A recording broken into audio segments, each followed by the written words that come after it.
Nagluto nga ako ng sopas at anniversary namin ni Bulyas. Request nga niya na magsopas para na rin daw may content ako. Sinabi naman ng ate nyo, no problem, mga dumagat nga sa bundok nakakapag-request, ikaw pa kaya na Alta Force. Tinubigan at hinugasan ko na nga ang mga gulay at manok. Tag-2 beses ko nga hinugasan para malinis. Singlinis mo. After ko nga hinugasan yung mga gulay at manok, una ko munang sinalang sa induction yung manok na pangsahog. Nilagyan ko lang ng sibuyas, bawang at asin. Tinakpan ko na nga muna at naghiwa na rin ako ng sibuyas bawang para sa sopas. Sunod ko namang mga hiniwa, ang hotdog, carrots, celery, at repolyo. Sunod ko naman yung mga pangsahog, hiniwa ko na yung itlog, kinuha ko na rin yung manok at hiniwa-hiwa. After all, next, nahiwa ko na nga lahat ng mga ricado.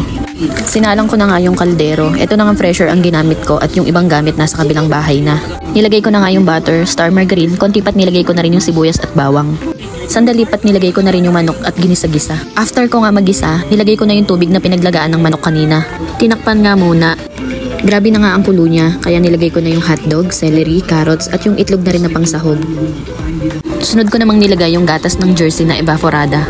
Naglagay na rin ako ng chicken cubes, paminta, magic sarap at patis.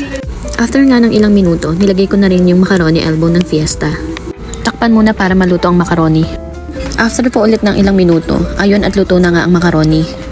At ang pinakahuli ko naman pong nilagay ay ang repolyo. Mga huling minuto na magkakasama kayo, mamaya kakainin na kayo. Takpan po natin ulit. At pagkatapos nga po ng ilang dekadang pagluluto, eto na nga po ang ating sopas, luto na! Shoutout kay Bulyas, luto na ang sopas, kain na po tayo! And yun lang for today's video mga kapatid. Please subscribe, follow, like and share for more videos. Bye-bye!